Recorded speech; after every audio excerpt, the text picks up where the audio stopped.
identificar apropiadamente los peligros y poder evaluar también los riesgos, los cuales están presentes en cualquier actividad, tanto operativa como en el área administrativa. Luego también vamos a ver cómo.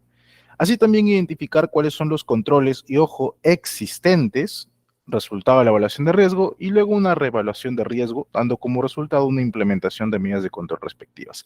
Básicamente en esta matriz hiper yo voy a identificar, pero su mismo nombre es hiper C, identificación de peligros, evaluación de riesgos, determinación de controles. Lo que vamos a hacer con esta matriz es identificar todos los peligros que son inherentes a las actividades, los riesgos asociados a esos peligros, vamos a pasar a evaluarlos. Luego de eso determinaremos los controles necesarios para poder reducir ese nivel de riesgo y obtendremos un nivel de riesgo residual, el cual nos permitirá saber si estamos dentro de un nivel aceptable o todavía tenemos que implementar más acciones de mejora para poder controlar esos riesgos. Eso es lo importante que tiene la matriz hiper, ¿de acuerdo? Este es el formato que más o menos nosotros vamos a manejar. Ahí he compartido con la señorita Fiorella los documentos para que tú te puedas guiar. Esto lo he sacado de un manual de matriz hiper. No ha cambiado mucho en realidad el modelo. Por ahí sí hay algunas cosas que ya no se consideran tanto. Y vamos a trabajar en un modelo similar el día de hoy durante la clase para que puedas entender cómo se hace correctamente esta identificación y evaluación de los riesgos. ¿De acuerdo? Bien, como te decía, esta matriz hiper viene a ser la base para poder establecer todas mis actividades preventivas. ¿De qué manera, ingeniero? Por ejemplo, si quieres elaborar un procedimiento de trabajo, un procedimiento escrito de trabajo seguro, un PETS como tal, necesitas haber identificado tus peligros y riesgos. Porque con esa identificación, tú puedes determinar a qué está expuesto un trabajador cuando hace la actividad y entonces, al momento de establecer un procedimiento, de establecer la forma correcta, la forma segura de hacer la actividad, ya sabes qué tipo de riesgos está expuesto, cómo tienes que controlarlo, de qué manera tienes que evitar esos riesgos, ¿de acuerdo? Entonces, te sirve de base para poder aplicar tus procedimientos. Así también te va a servir para determinar qué tipo de capacitaciones necesitas plantearle a tu personal. Hago mi identificación de peligros y riesgos y de ahí voy a saber en qué temas yo necesito reforzarle más sus conocimientos para que sepan cómo prevenirlo o para que sepan cómo actuar en caso de que algo saliera mal. Entonces, de aquí también voy a sacar qué temas de capacitación. Así también voy a saber, en base a ver qué tipo de peligros están expuestos, qué tipo de PP van a necesitar. ¿De acuerdo? También voy a sacarlo de aquí. Puedo saberlo de manera intuitiva, pero cuando yo hago el procedimiento de la identificación de los peligros, lo hago ya siguiendo pues toda una metodología, entonces es mucho más efectivo para poder determinar qué tipo de PP requiero. Claro, siempre y cuando lo haya hecho bien. Si simplemente lo he hecho por cumplir, no va a ser tan efectivo, pero obviamente aquí vamos a aprender a hacerlo de la manera correcta. También me va a servir de base para mi plan anual de seguridad. Todo lo que tiene que ver con capacitaciones, inspección de PPs, todas las actividades preventivas en materia de seguridad las vamos a recopilar en el plan anual de seguridad. Esto lo vamos a ver más a detalle en la siguiente clase, no te preocupes. Y por último también, y a veces no se toma muy en cuenta, el plan de emergencias o tu plan de contingencia, como quieras llamarlo, eh, también, también parte de la matriz hiper. ¿Cómo? También lo vamos a ver en la clase de hoy conforme vayamos avanzando, ¿de acuerdo? Pero también necesitamos el plan de emergencia. ¿Por qué? Te lo voy adelantando una vez. Porque en la matriz hiper nosotros vamos a identificar distintas situaciones de emergencia. Estas situaciones de emergencia, entonces, van a permitirme identificar cuáles son esas situaciones de emergencia, principalmente fenómenos naturales, los cuales me van a tener que, obligatoriamente voy a necesitar tratarlas a través de un plan, de una serie de pasos que me indiquen cómo actuar antes, durante y después de la emergencia o de la contingencia. Entonces, también lo voy a sacar de esta matriz, ¿de acuerdo? Bien. Para poder yo pasar a entender esta matriz hiper, es muy importante comprender cuál es la diferencia entre peligro y riesgo, ¿de acuerdo? Vamos a ver algunas definiciones que me trae la normativa. En primer lugar, la norma ISO 45001, te decía, ¿no? Para mi fuerte, lo que viene a ser las normas ISO, el peligro lo define como una fuente con un potencial para causar daños y o deterioro de la salud, ¿de acuerdo? Fuente con potencial para causar daño o deterioro de la salud. Así también el reglamento de la Ley de Seguridad define peligro como toda situación o característica intrínseca de algo que es capaz de ocasionar daños a las personas, a los equipos, los procesos, el ambiente en general, ¿de acuerdo? Entonces, todo aquello que tiene potencial o que es capaz puede llegar a causar daño a algo. ¿Acuerdo? Eso viene a ser el peligro. Ten en cuenta que este peligro va a estar presente básicamente en cualquier actividad. Toda actividad siempre tiene sus peligros. Y el riesgo viene a ser, según la ISO 45001, la combinación de la probabilidad de que ocurra un evento o la exposición peligrosa relacionada con el trabajo con la severidad del daño o el deterioro de la salud que pueda causar el evento que hablábamos o la exposición. Aquí ya hablamos de dos términos que vas a ver que se van a repetir mucho en las distintas definiciones. Combinación de probabilidad con severidad.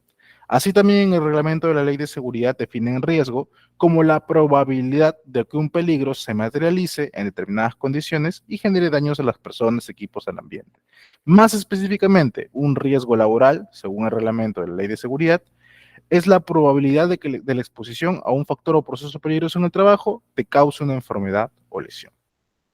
Cuando nosotros traemos este tipo de definiciones, por ejemplo, a personal operativo o personal de campo, generalmente este personal no logra entender, no logra captar cuál es la diferencia, ¿de acuerdo? Y es que hay una forma mucho más sencilla de poder reducir todos estos términos. Pero lo vamos a ver con un ejemplo para que tú lo puedas entender, ¿de acuerdo? Peligro y riesgo. Bien, vamos a tomar una actividad cualquiera. Digamos que tenemos una actividad como esta.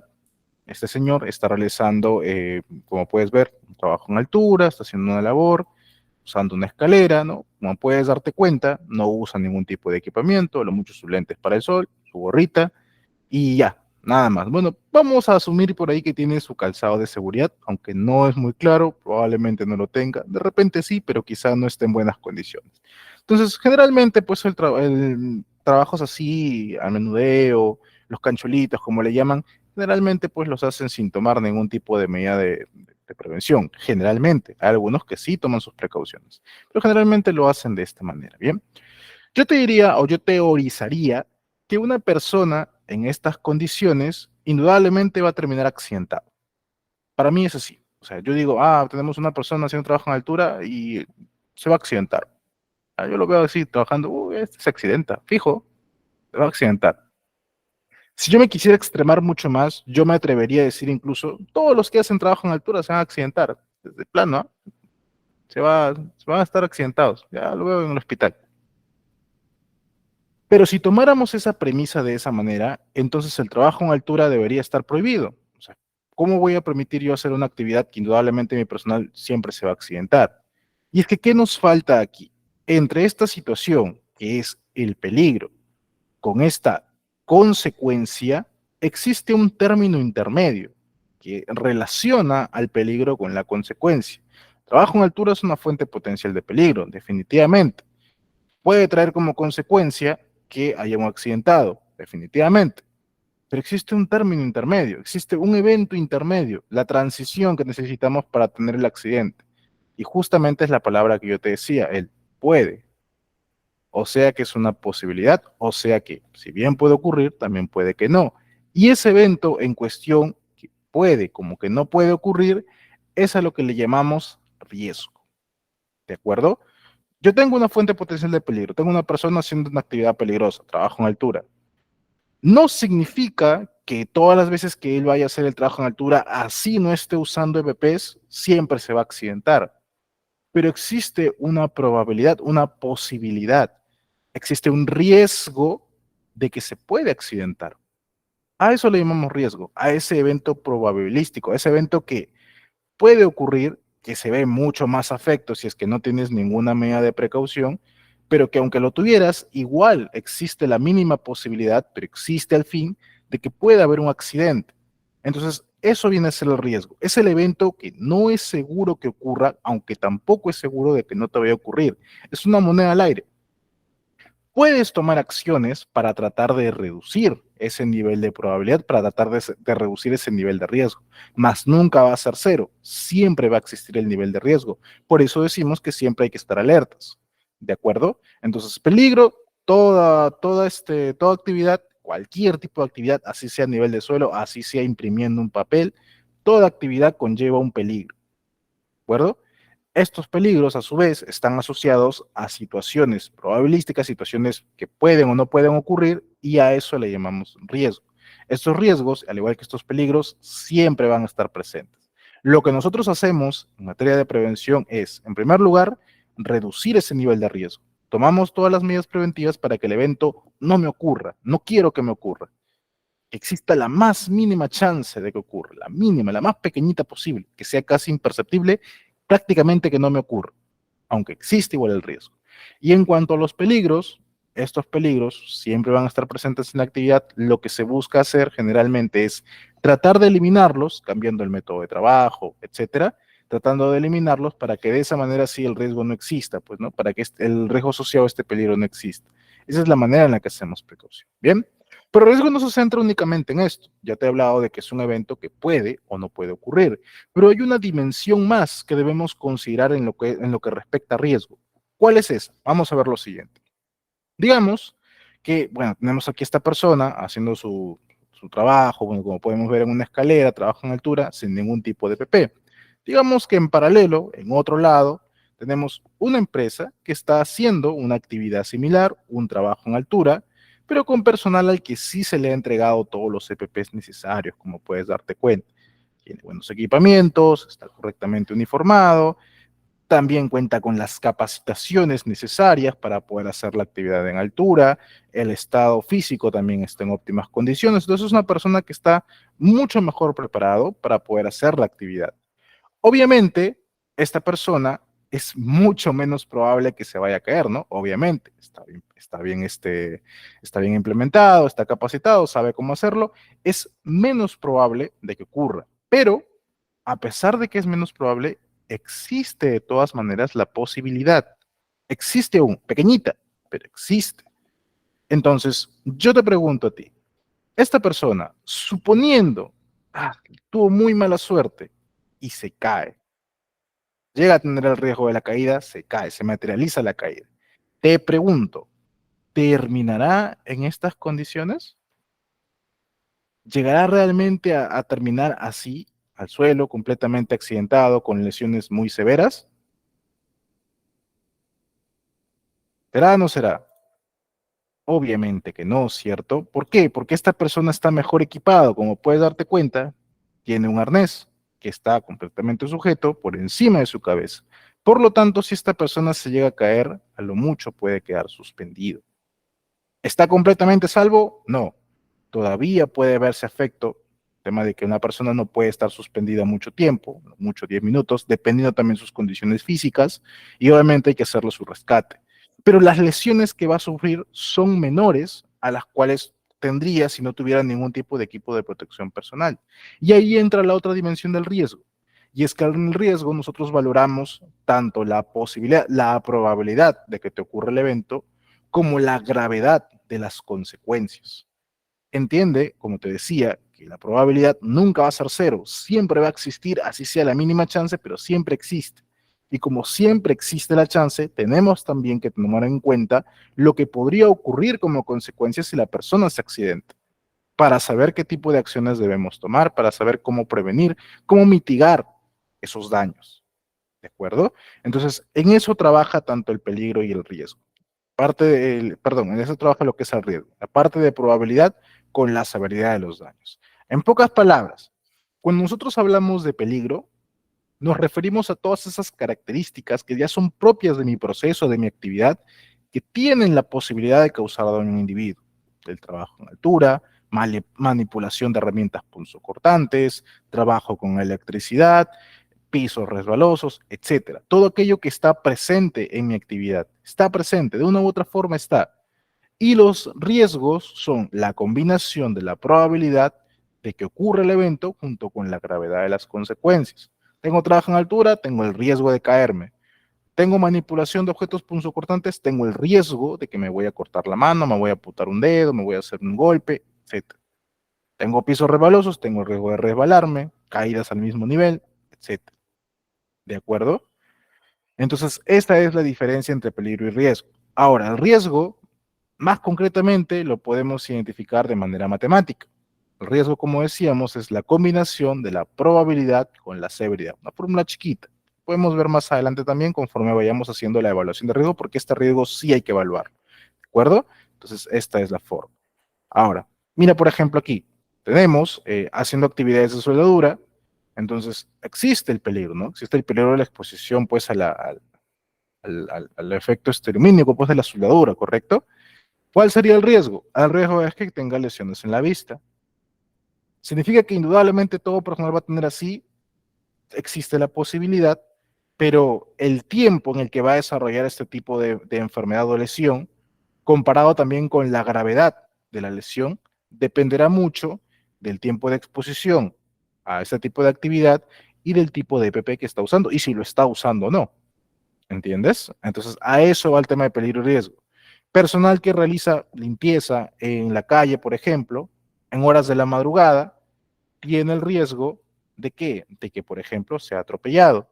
¿Significa que todos los que hacen trabajo en la calle van a ser atropellados? No, pero si no se toman las debidas precauciones, no señalizan, no usan uniformes reflectivos de repente que permitan una mejor visibilidad, entonces no pueden terminar si puede haber una posibilidad, una mayor posibilidad de que se accidente.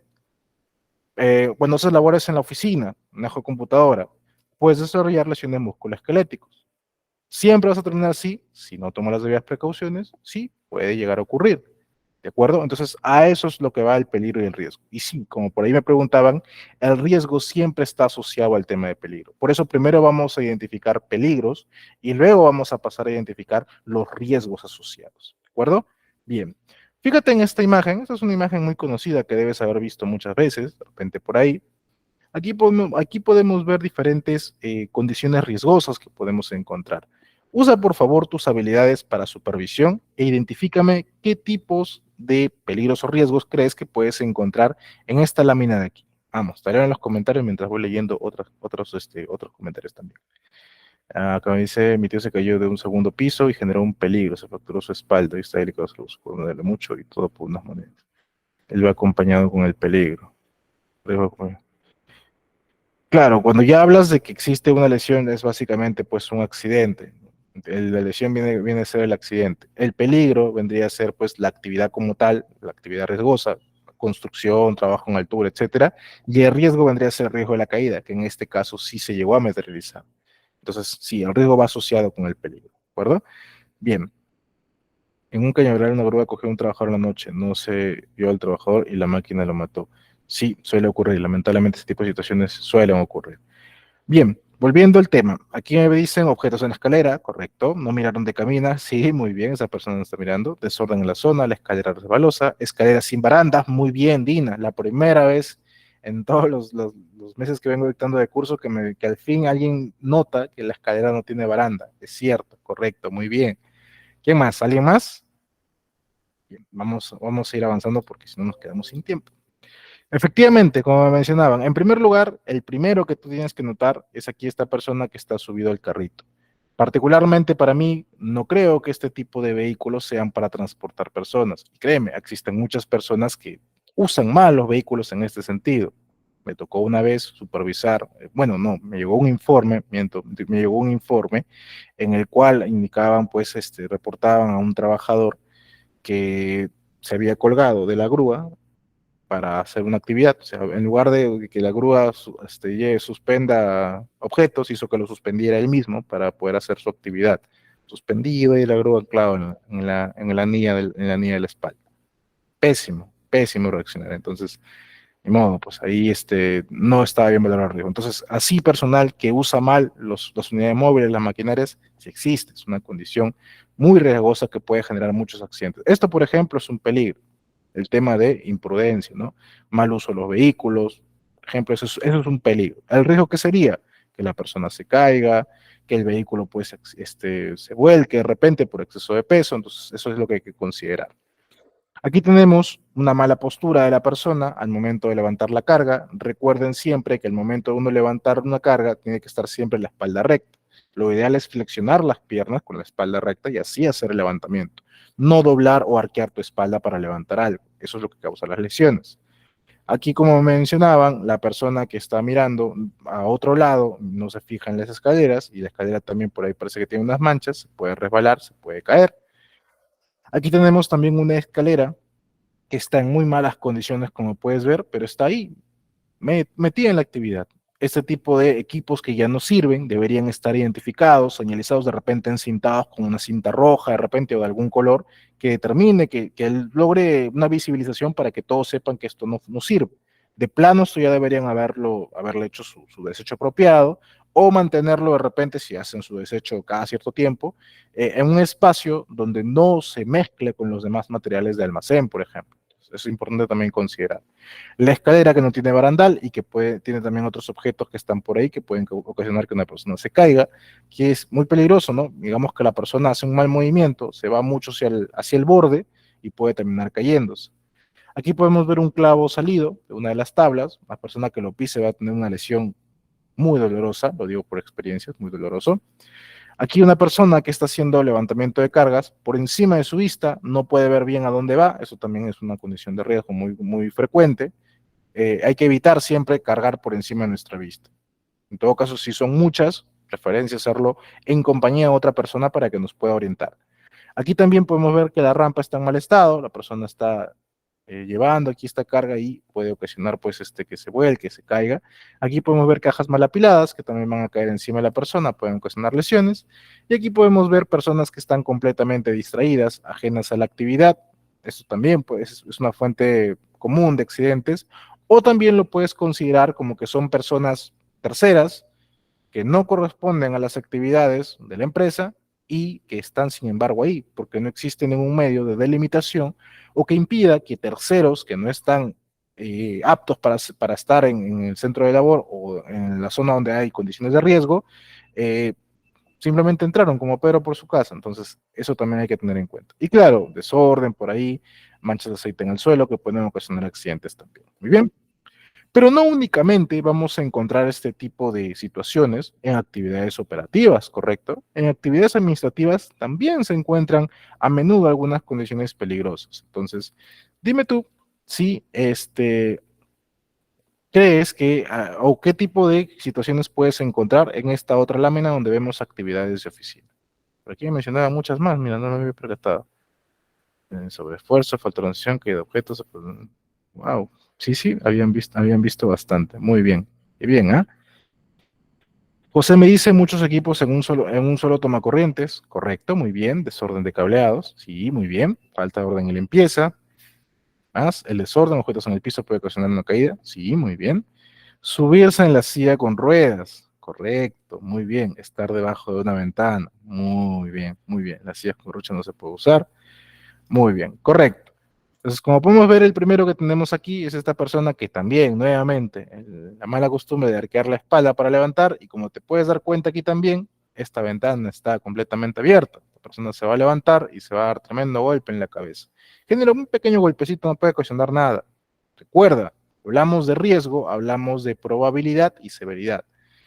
Puede ser que no le pase nada, como puede ser que realmente una mala maniobra, una mala suerte y sí, realmente tengo una lesión severa. O sea, es variable esto. No es que, esto va a ocasionar leve siempre. No, es variable, ¿de acuerdo? Puede cambiar dependiendo de la condición, dependiendo pues el estado físico de la persona. Imagínate que sea una persona de avanzada edad o que tenga descalcificación en sus huesos o que está en una muy mala posición y no se pega exactamente en la cabeza, sino se pega en la nuca. Entonces, puede variar mucho según las condiciones. Entonces, aquí tenemos una de esas condiciones. Muy bien, aquí tenemos, como me decían, tomacorrientes que están sobrecargados, obviamente, hay que evitar esto, y el cableado también no está muy bien organizado. Aquí tenemos nuevamente el tema de las personas que cargan por encima de su vista y objetos en el suelo que pueden ocasionar caídas. Ingeniero, una caída al mismo nivel no me va a ocasionar nada. Puede haber dislocaciones, puede haber fracturas, sí puede ocurrir. No hay que minimizar tanto el peligro porque a mí nunca me pasó o porque si me va a pasar a mí a mí no me va a lesionar tanto. Nunca hay que minimizarlo de esa manera. Siempre hay que tomar en cuenta lo peor que podría pasar al momento de evaluar un riesgo. Aquí tenemos las personas, las dos, que están usando muy mal la silla, ¿no? En primer lugar, obviamente, el más evidente, la persona que está subida en la silla, aquí apilando estos libros, no es la manera correcta de hacerlo. Obviamente tendría que tener algún dispositivo, algún medio de poder llegar hasta arriba, pero sin tener que usar esta silla que no le da las condiciones. Y aquí también algo, quizá ustedes habrán visto dentro de sus oficinas, personas que usan la silla así, ¿no? Suben todos las dos piernas suben encima del escritorio, se tiran hacia atrás de espaldas y puede ocasionar que se caigan hacia atrás, ¿de acuerdo? Entonces, también es para considerar. Desorden, por ahí fluidos tirados, por ahí bebidas que se cayeron y que nadie recogió, eso también puede ocasionar tropiezos. Aquí tenemos una persona a la cual puedes considerar que tiene exceso de trabajo, tema de riesgo psicosocial, o también puedes considerar que tiene acá un factor disergonómico. Fíjate que está usando la computadora en una ventana sin persianas donde le da de lleno el sol. No sé si a ti te ha pasado que a veces estás trabajando, dale, entra el sol por tu ventana y directamente como que te opaca toda la pantalla, te dificulta la visualización.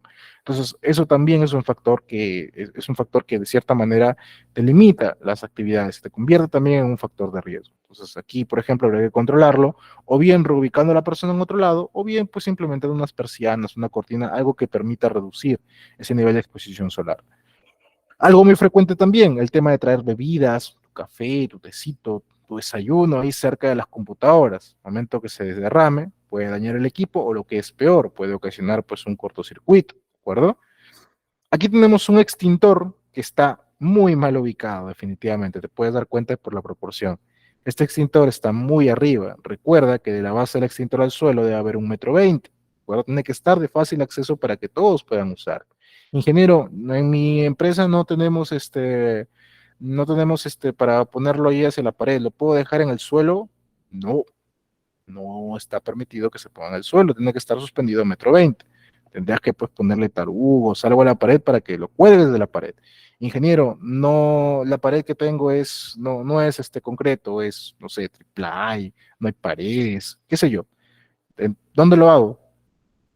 En ese caso, se pueden comprar unas bases portaextintor. Existen unas bases, son unas bases como unos carritos de color rojo, donde puedes colocar el extintor encima, en esa base portaextintor, ¿de acuerdo? No los pongas en el suelo, no los pongas encima de un banquito, no los pongas encima de una silla. No es la manera correcta, ¿de acuerdo? Bien. Aquí también tenemos desorden aquí en la zona de trabajo, entonces, y aquí también, como puedes ver, objetos mal apilados, cajones mal abiertos que también pueden causar los accidentes. Bien, entonces, bien, vamos bien. Veo que ustedes tienen más o menos la noción para poder identificar peligros de riesgo. Perfecto. Ahora vamos a hablar acerca de la matriz Hiper y los requisitos normativos que son aplicables a ella. Bien, en el artículo 77 del reglamento de la Ley de Seguridad nos dice o nos detalla que la matriz Hiper tiene que ser por cada puesto de trabajo, en consulta con los trabajadores o sus representantes, tiene que considerar condiciones de trabajo previas o existentes, tiene que considerar características personales o el estado de salud conocido de la persona, la legislación vigente hay que identificarla, peligros y riesgos relacionados al ambiente de trabajo, controles adecuados y vigilancia de la salud. ¿De acuerdo? Todo esto que te estoy comentando actualmente ya no va, ha sido derogado. Más o menos por esa fecha, a fines de 2019, noviembre, diciembre más o menos, ocurrieron dos accidentes, los cuales tuvieron como consecuencia el fallecimiento de dos jóvenes, y más o menos por esa fecha, a inicios de 2020, es que sacan la normativa, la modifican, la actualizan, y por un tema de que consideraron de que no estaban bien evaluados los peligros y los riesgos. Ahora la normativa me indica cosas distintas, ¿de acuerdo? ¿Qué es lo que me indica actualmente la normativa? Bueno, en el Decreto Supremo 002-2020 TR me dice que la matriz hiper tiene que ser actualizada por lo menos una vez al año, ¿de acuerdo? Anualmente hay que actualizar nuestra hiper, como mínimo una vez al año. Entonces, si tú tienes, digamos, una matriz, que estamos hoy 4 ya, si tú tienes, digamos, una matriz que la aprobaste o la emitiste el 5 de diciembre de 2022, para mañana esa matriz hiper ya no tiene validez. ¿De acuerdo? Así es, no es que de 5 a 5, no, del 5 hacia el 4 de diciembre, nada más. Entonces, evítate problemas, tu matriz tiene que ser actualizada por lo menos una vez al año. ¿De acuerdo? Es la manera de cómo actualizar tu matriz. Así también, esta matriz tienes que hacer tu evaluación por cada puesto de trabajo. ¿De acuerdo? Eso sí se mantiene con respecto a la otra versión. Hay muchos que sacan sus matrices por actividad. En parte te sirve, entiendo por qué lo hace, ¿no? Te ayuda a identificar los peligros y riesgos de una actividad en concreto. Pero para fines normativos, la matriz hiper que te van a pedir es la matriz hiper por puesto de trabajo.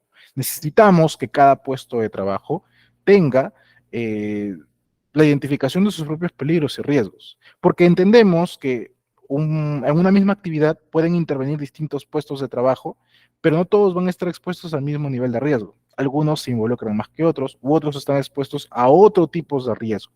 Entonces, por eso es que la identificación debe ser por cada puesto, ¿de acuerdo? Así también, esta matriz hiper tenemos que hacerla en consulta con los trabajadores y sus representantes.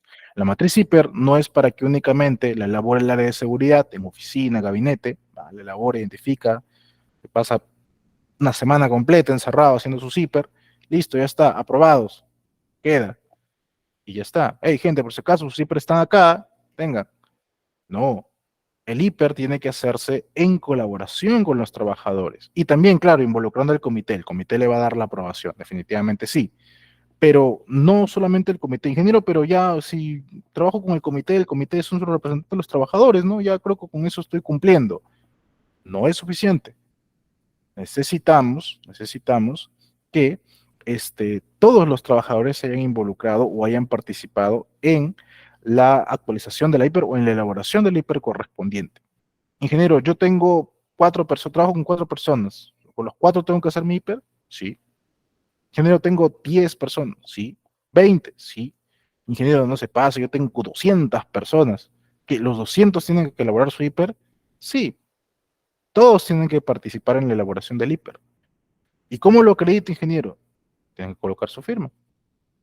No, pero ingeniero, si tiene 4 personas, bueno, las 4 colocarán en el hiper. Son 200, que 200 tienen que poner su firma en el hiper. Hay una manera de hacerlo y es que la manera correcta es, por ejemplo, ¿no? Digamos, se lo pongo así, sencillo. El área de seguridad elabora el hiper, ¿va? Lo elabora en oficina, muy bien. Elabora, lo detalla, pone tal cual. Reúne a todos los colaboradores, una reunión normal, un círculo de seguridad, tú lo quieras llamar, y le muestras a la hiper. Hey, miren, muchachos, señores, ¿qué tal? El día de hoy vamos a revisar la matriz hiper para tal puesto de trabajo. Este es el procedimiento para evaluar la hiper, hemos hecho tal, tal, tal. Estos son los peligros, acá están los riesgos, acá está la valoración y los controles. Por favor, a ver, vamos a enumerar uno a uno y ustedes determinen si son correctos o creen que hay que cambiar. Puede que no te digan absolutamente nada, está bien, pero al finalizar la reunión van a firmar una lista de asistencia. ¿Y qué le vas a poner de asunto? Revisión, actualización e elaboración de matriz hiper. Ya está, cumpliste. Pero dudo mucho que no te digan nada. Algunos siquiera, un peligro, un riesgo, algo te van a observar y te van a preguntar. Te van a decir, disculpe, ahí veo que han identificado ese peligro, pero la verdad, ese peligro no nos pasa nunca. O sea, no sé por qué lo han puesto esto. Eso pasa en otro tipo de empresas, en otro tipo de actividad. Acá lo que sí nos pasa y que veo que no está es tal y tal, y te detalla. Y te empiezan a compartir sus propias experiencias. O te dicen, mira, ahí en control usted ha puesto que usamos este equipo, pero este equipo no nos dan, no nos van a dar o cómo va a ser. Y ahí recién van a ver si efectivamente falta implementarlo o de plano tienes que retirar ese control y colocar otro nuevo. Eso vamos a hablar ahorita conforme avancemos. Pero entonces para eso sirven las reuniones, porque hay que validar con todo el personal que el hiper que estamos elaborando refleje lo que hay en la realidad. ¿De acuerdo? El hiper no es un ideal, no es algo que yo quiero alcanzar. El hiper es un documento que me va a reflejar realmente qué peligros y riesgos tengo y cómo realmente los estoy controlando. ¿De acuerdo? Así es como funciona el hiper. Y el hiper tiene que conocerlo todo el personal. O sea, no es que el hiper ya yo lo elaboré y listo. Y si ellos quieren que lo conozcan o no, no. Porque si es que llega a ocurrir un accidente, lo primero que te va a pedir Sunafil es la evidencia de que el personal conocía sus peligros y sus riesgos, que tú le enseñaste a identificar sus peligros y sus riesgos, que él sabía los peligros y riesgos específicos de la actividad que estaba haciendo cuando se accidentó, especialmente si fue un accidente fatal. ¿De acuerdo? Esta hiper también, así como te decía que se actualiza una vez al año, se puede actualizar cada vez que ocurra un accidente, indudablemente hay que cambiar el hiper. Cuando hay un nuevo proceso, hay una nueva actividad, estás incluyendo algo nuevo que antes no se hacía, entonces también hay que actualizar el hiper. Eh, Principalmente en esos casos, ¿de acuerdo? Cada una vez al año, cuando ocurre accidente, cambios en el proceso, cambios, no sé, en los requisitos normativos de repente, entonces eso también influye en la actualización de la IP, ¿de acuerdo? Ingeniero, ¿por qué en cada accidente? Lo que pasa es que cuando ocurre un accidente, se entiende a primera mano que algún control ha fallado. Cuando un control falla, significa que desde la parte de tu planificación algo has hecho mal. O sea, este control, en primer lugar, ¿existía o no existía control? Si no existía, significa que no identificaste el peligro o riesgo. No había el peligro o riesgo identificado, por eso no le pusiste control para eso. Y si existió el control y falló, significa que identificaste mal tu control. O de plano, ¿sabes qué? Identificaste el peligro y riesgo, pero no lo valoraste bien y por eso no le diste la suficiente relevancia. Entonces, por eso se entiende, bueno, se tiene la concepción de que cada vez que ocurre un accidente, algo ha fallado desde tu planificación. Puede haber fallado un control, puede ni siquiera haber fallado el control, puede que la persona haya fallado, exceso de confianza, no quiso cumplir y se cometió un acto imprudente y se accidentó. Ya, está bien, pero aún así te van a involucrar a que entre tus peligros y riesgos no consideraste esa falla del personal. Entonces, también es un factor que nosotros tenemos que considerar al momento de identificar nuestros peligros y riesgos, ¿de acuerdo? El tema, por ejemplo, de distracción del personal, el tema de personal que se quede dormido, por ejemplo, dependiendo qué tipo de actividad tienes, eso hay que considerarlo también, ¿de acuerdo? Bien. Aparte, me pide que la matriz hiper cumpla con ciertos requisitos, ¿de acuerdo? En primer lugar, me dice que tengo que identificar actividades rutinarias y no rutinarias, y también qué situaciones de emergencia podrían presentarse. Condiciones de trabajo previas o existentes, que esté relacionado realmente al medio ambiente de trabajo, que considera a mis trabajadores con discapacidad, los factores de riesgo para la procreación, el enfoque de género, la protección de las trabajadoras y los adolescentes, factores de riesgo físicos, químicos, biológicos, ergonómicos, psicosociales, la investigación previa de accidentes en caso hubiera y la vigilancia de la salud. Entonces, todos esos factores nos van a evaluar en base a nuestra hiper cuando tengamos alguna auditoría, cuando tengamos alguna inspección, ¿de acuerdo? Hace unos años, cuando tuvimos auditoría en seguridad, nos revisaron la hiper efectivamente y sí nos tuvimos un inconveniente respecto, por ejemplo, en el tema de que no estaba identificada por puesto. Y en una auditoría posterior nos observaron que no involucrábamos al personal en la elaboración. Entonces, sí son situaciones que se llegan a presentar y que sí son observables, ¿de acuerdo? Tengan mucho cuidado con eso. Así también, ya de repente explayándome demasiado, por un accidente que ocurrió en el cual participé en la investigación, Sunafil, por ejemplo, decantó o determinó entre sus conclusiones que había riesgos que no se habían evaluado correctamente, que no se habían considerado específicamente, de manera específica, y principalmente que no se hizo doble evaluación. O sea, era una matriz muy simple la que teníamos en ese tiempo, y esta matriz pues, básicamente era agarrabas el peligro, el riesgo, el control, y al final evaluabas. Entonces, para Sunafil, cuando identificó que le dijimos, sí, aquí está el peligro y el riesgo, y al final, después de todo el control, decía aceptable o ya controlado, para Sunafil era, oye, ¿por qué esto sale controlado? Si esto es muy peligroso, mira lo que le ha pasado a tu trabajador, está mal tu hiper. No, pero es que entienda que acá nosotros no hacemos doble evaluación, sino solamente una. No, está mal la hiper, listo, se cerró. Entonces, por eso hay que tener bastante cuidado cuando hacemos esta identificación. Bien, listo. Entonces vamos a trabajar nosotros con un formato referencial. Ahora voy a pasar a explicarte cómo se llena este formato de matriz que te he mandado, ¿de acuerdo? La identificación la vamos a hacer, pues, como te decía, por cada puesto de trabajo, ¿de acuerdo? Vamos a identificar todas las actividades, sus respectivas tareas, los subprocesos como tal, como puedes ver aquí, eh, y las respectivas tareas al respecto. Puedes darte cuenta que en este ejemplo he tomado, pues, digamos, a un técnico electricista, una actividad comercial, tiene la parte de comercial, lo que es baja de tensión, tema de suministros, medidores, ¿de acuerdo? Aquí son las tareas relacionadas con el proceso de actividad comercial, saneamiento de cajas, o sea, el cambio de cajas portamedidor, traslado a la zona de trabajo, etcétera. Y como puedes darte cuenta, para darle cumplimiento a la normativa, aquí estamos identificando si la actividad la realizan hombres, mujeres, adultos o adolescentes. Si tú tienes de repente personal femenino o ambos en el mismo puesto de trabajo, pues considéralo ambos, ¿no? M y F o M y luego le consideras el F, depende de ti, ¿de acuerdo? Y también identifica si tu actividad la realizan adultos o adolescentes, también es importante. Entonces, esa es la manera como nosotros hemos identificado, para que tengas en cuenta. Así también hacemos la identificación, tenemos actividades rutinarias, no rutinarias y las situaciones de emergencia. ¿A qué nos referimos con esto, ingeniero? Fíjate aquí. Consideramos una actividad rutinaria cuando es una actividad periódica, frecuente. O sea, es una actividad que sabemos que la vamos a realizar y como sabemos que la vamos a realizar y cuándo aproximadamente la vamos a realizar, está en condiciones controladas. Ya lo tenemos identificado, ya sabemos qué peligros y riesgos debe tener, ya sabemos cómo controlarlo. Entonces, eso es una actividad rutinaria, ¿de acuerdo? Ahora, decimos que, por ejemplo, rutinaria podremos decir, es una actividad que realizo diario, ¿de acuerdo? Es una rutina que lo hago diario, muy bien. Lo realizo semanal, de acuerdo, pero lo realizo cada semana religiosamente, rutinario. Bueno, lo realizo mensual, todos los meses nos toca hacer, ya, pero, o sea, todos los meses religiosamente, rutinario. No, esto se hace una vez al año nada más, una vez al año. Una vez al año, pero todos los años. Entonces, te das cuenta, sigue una rutina.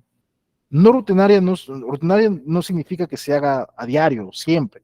Significa que sigue una rutina, significa que tienes controlado cuándo va a ocurrir, ¿de acuerdo?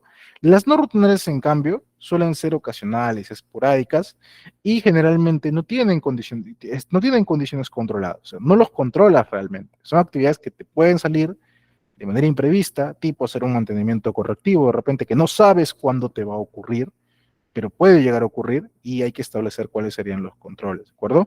En la hiper hay que identificar cuáles pueden ser esas situaciones que no son frecuentes, pero que pueden llegar a ocurrir y cómo las vas a controlar, ¿de acuerdo? Entonces esa es la forma de identificarlo. Y la situación de emergencia, ajena a estas dos, es una situación imprevista generalmente asociada con fenómenos naturales o con alguna situación de accidente o de inminente peligro para la persona y generalmente esta va acompañada con activar un plan de contingencia.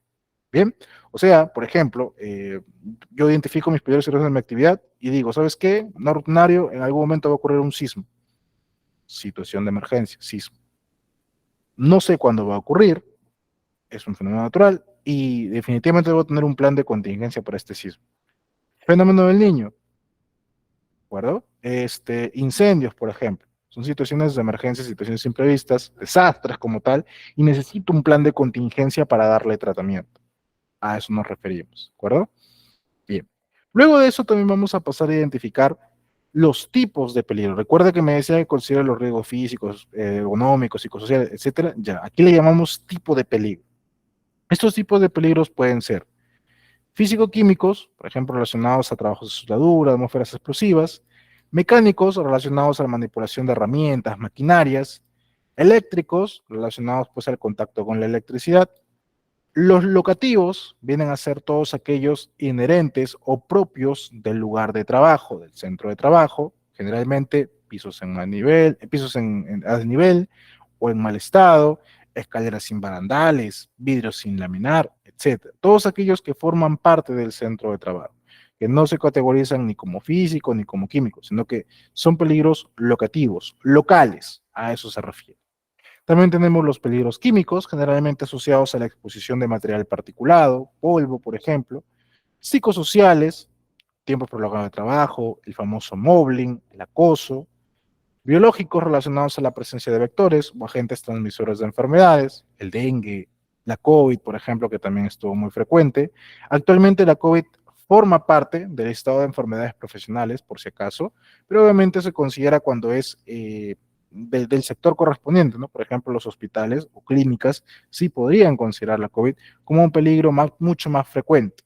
Otras empresas quizás no tanto, ¿no? O lo valoran menos. De repente lo consideran o lo identifican, pero quizá con un poquito menos de rigidez, porque ya no es tan riesgoso como lo era antes. Existen las vacunas, existen los métodos de prevención.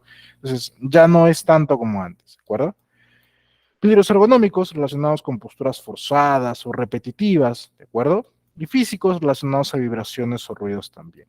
Nota que todos los que están en gris son aquellos eventos que pueden producir accidentes, mientras los que están aquí en rojito son los que provocan enfermedades profesionales. Recuerda que en SCT vemos tanto la parte de la seguridad como también la parte de la salud, ¿de acuerdo? Listo. Entonces, una vez que yo he identificado la persona, las tareas como tal, paso a identificar sus distintos peligros y riesgos. Aquí, por ejemplo, tenemos, ¿no? Un peligro eléctrico. Estábamos hablando de sonamiento de cajas. Peligro eléctrico. Tengo, ¿sabes qué? Cajas portamedidores que pueden estar energizadas. Falso contacto por ahí, la tapa se energiza, ok. ¿Qué riesgo puede haber? O sea, no es seguro que pueda darse este caso, por ahí podría presentarse, pero no es completamente seguro, entonces existe el riesgo de que pueda haber una electrocución. ¿Qué lesiones puede haber? Una quemadura, alguna lesión, de repente no es tan alto el voltaje, de acuerdo. Mecánicos, herramientas, objetos punzocortantes, uso de amoladora para abrir las tapas. ¿Cuál es el riesgo? Contacto con objetos filosos punzocortantes, ¿no? Cortes de repente, las lesiones.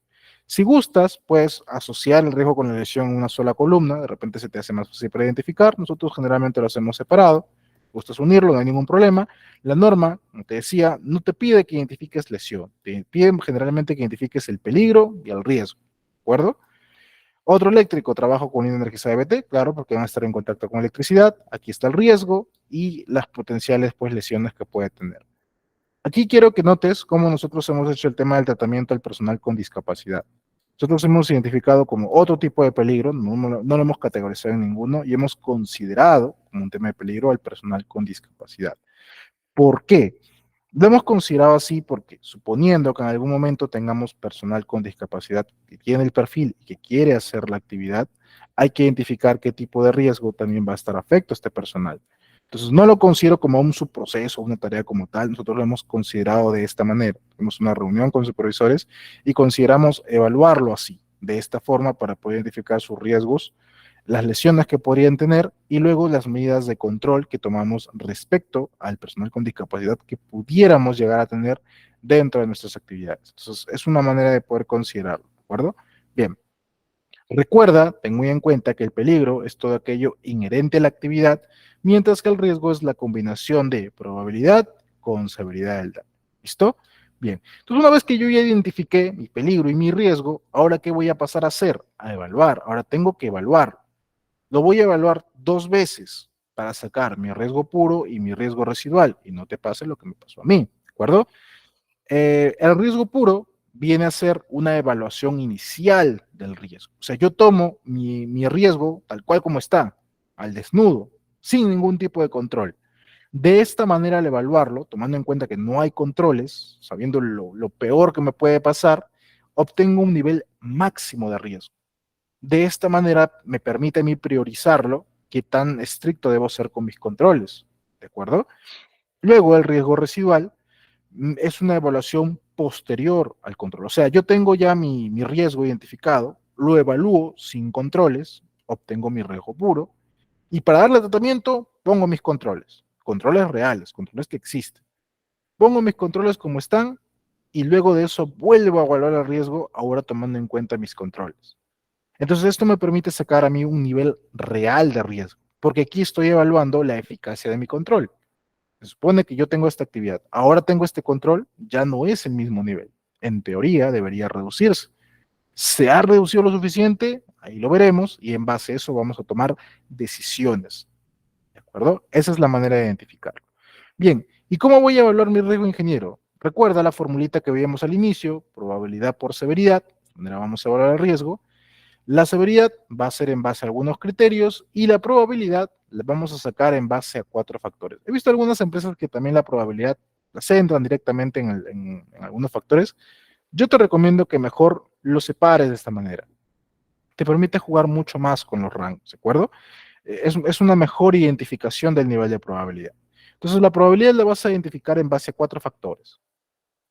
Cantidad de personas expuestas al riesgo, no confundas con la actividad. No, yo tengo 50 personas, entonces le voy a poner el nivel máximo, porque no, personas expuestas al riesgo, no a la actividad, ¿de acuerdo? Si existen o no existen procedimientos para afrontar el riesgo, capacitación al personal, nivel o tiempo de exposición o frecuencia de exposición al riesgo. Ingeniero, esto es una actividad que hago todos los días, o sea que siempre estoy expuesto. A la actividad sí, al riesgo veremos, dependiendo de los controles. La suma de estos cuatro te va a dar el nivel de probabilidad. ¿Por qué te explico así de esta manera? Porque me ha pasado muchas veces con algunos colegas, ponemos otros criterios, se evalúan sus riesgos y nunca me bajan la probabilidad y me terminan bajando la severidad. Al contrario, la probabilidad la puede llegar a bajar, la severidad es más complicado bajarla. Entonces, ¿cómo lo vas a llenar? Puedes considerar en un parámetro del 1 al 3, hay algunos que le ponen del 1 al 4, del 1 al 6, yo creo que 1 al 3 es más que suficiente. Entonces, mira, tienes, digamos, de 1 a 3 personas expuestas al riesgo. Entonces le pones un nivel 1. Si tienes de 4 a 12, un nivel 2. Si ya tienes más de 12, entonces le pones un nivel 3. Ahora, procedimientos. ¿Tienes procedimientos? ¿Han sido aprobados? ¿Son satisfactorios? Ok, nivel 1. Tienes un procedimiento, pero digamos que, bueno, lo elaboraron así por elaborar, no ha sido difundido, bueno, pero existe el procedimiento. Nivel 2. ¿No tienes ningún tipo de procedimiento? Nivel 3. Capacitación, sabes que tienes personal entrenado, capacitado con certificado. Muy bien, nivel 1. Tienes personal que ha sido capacitado, pero un saludo a la bandera, nada más lo has puesto ahí, alguno te escuchó, otro no te escuchó, la capacitación tampoco no era tan llamativa que digamos, nivel 2.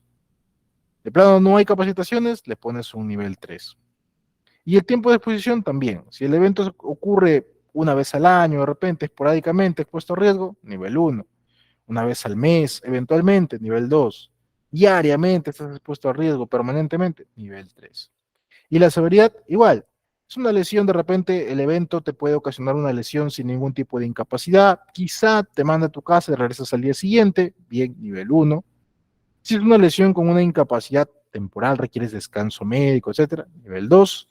Si ya tienes una incapacidad permanente o la muerte, por ejemplo, del trabajador, nivel 3. De esa manera es para poder categorizar.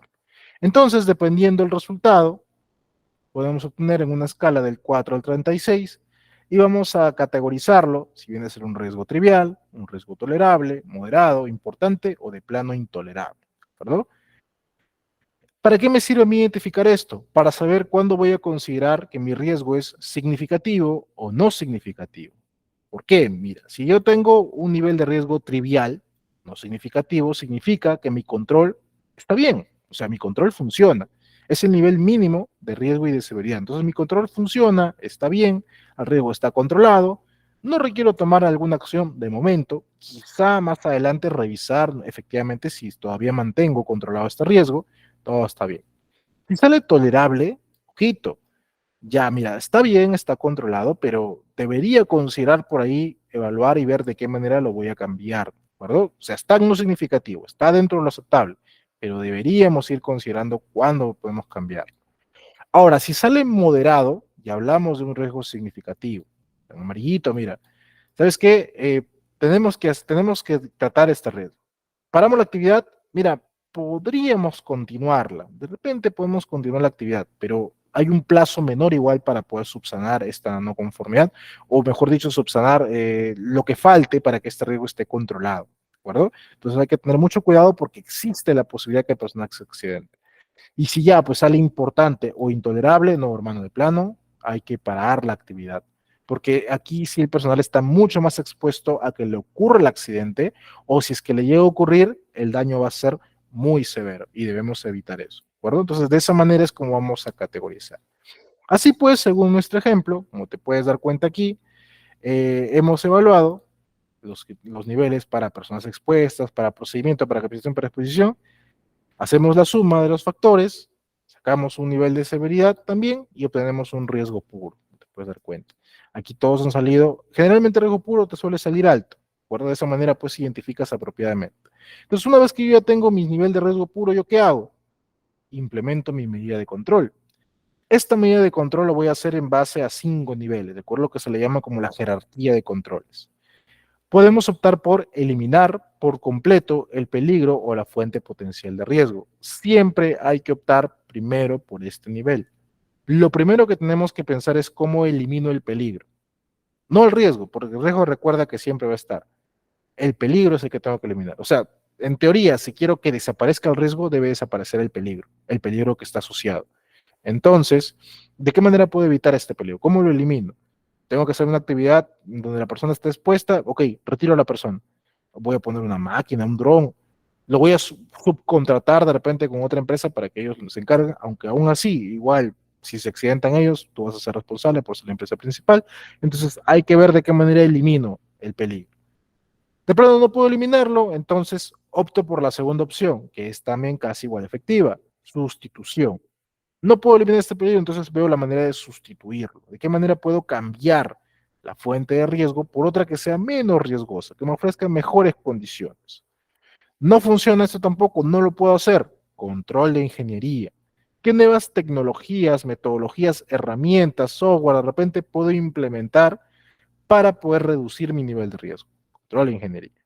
Tampoco puedo hacer esto, no hay presupuesto, ingeniero, o no hay la forma de hacerlo. Controles administrativos.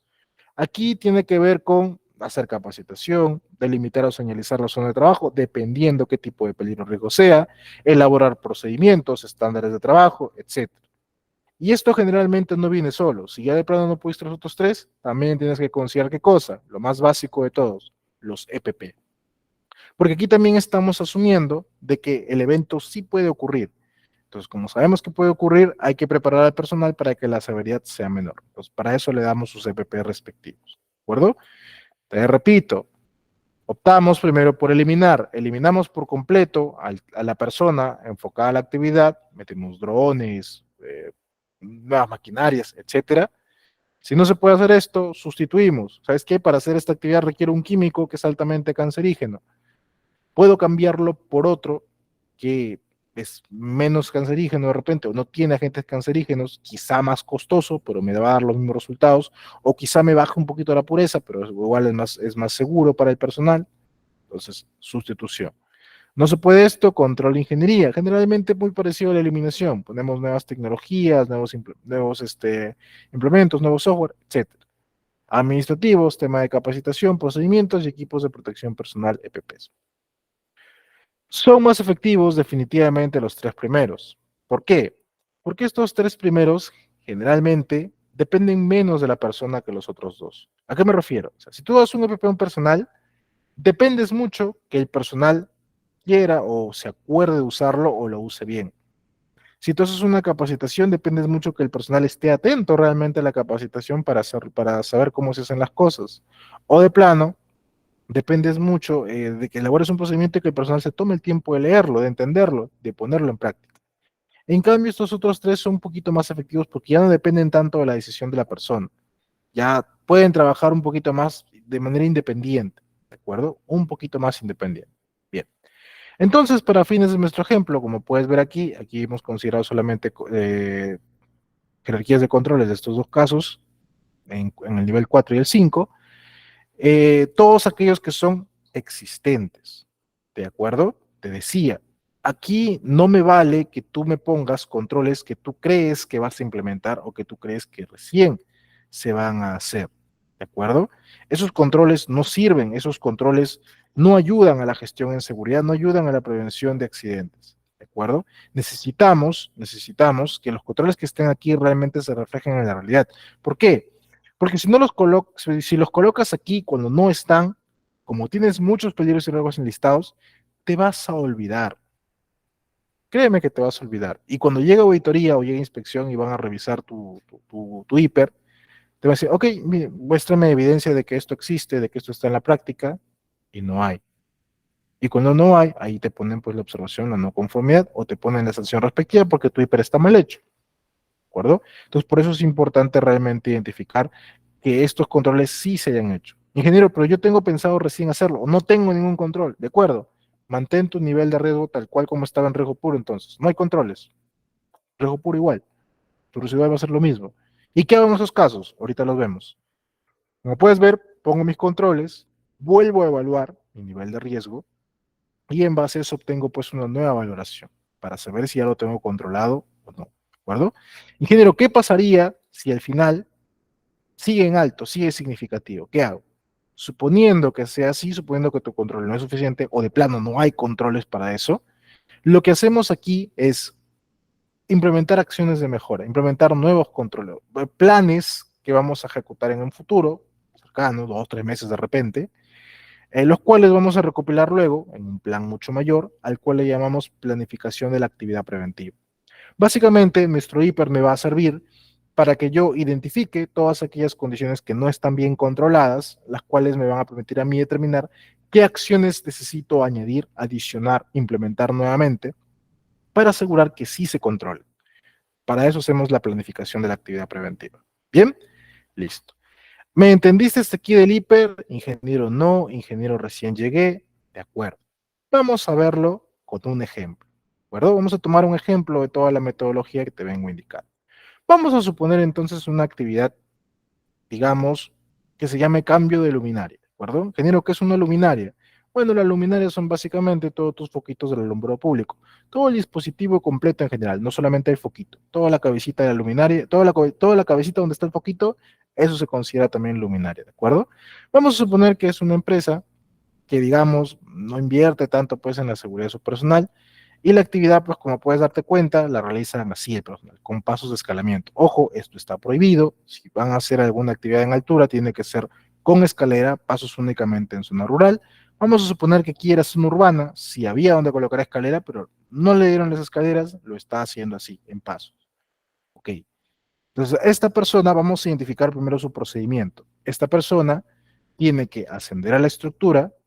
Llegado a la estructura, como no puede alcanzar, tiene que desmontar todo el pastoral viene a ser todo el tubito, con la luminaria, bajarla al suelo, manipulando su propio peso y su propio equilibrio, y la persona que está abajo le va a hacer las reparaciones necesarias, y luego tiene que volver a subirlo solo, obviamente, porque sería muy riesgoso que dos personas se suban ahí, y volver a hacer todo el proceso de implementarlo y luego descender. Entonces, más o menos para que te des cuenta del nivel de riesgo que podemos encontrar aquí, ¿de acuerdo? Como aquí podemos encontrar distintos peligros y riesgos, vamos a enfocarnos únicamente en uno. Vamos a suponer el peligro de trabajo en altura, obviamente el más evidente, el trabajo en altura. El riesgo inherente aquí va a ser la caída de desnivel y obviamente pues la lesión puede ir desde una fractura, una lesión menor, hasta la invalidez o incluso a la muerte. Bien, entonces, ahora vamos a pasar a evaluar el riesgo, ¿de acuerdo? Recuerda que este era mi riesgo está aquí, caídas a desnivel. Muy bien. Para eso, voy a traer mi formulita de riesgo y mi formulita de la probabilidad y vamos a pasar a evaluarlo, ¿de acuerdo? Recuerda que vamos a evaluar dos veces, una para el riesgo puro y otra para el riesgo residual. ¿Listo? Muy bien. Ahora, digamos que en personas expuestas, digamos que tenemos unas 7, 10 personas de repente trabajando en las mismas condiciones, entonces todos están expuestos al mismo nivel de riesgo, ¿ok? Entonces en ese caso, digamos que es un nivel 2, ¿te acuerdas? De 4 a 12, nivel 2, ok, nivel 2 de personas expuestas, perfecto.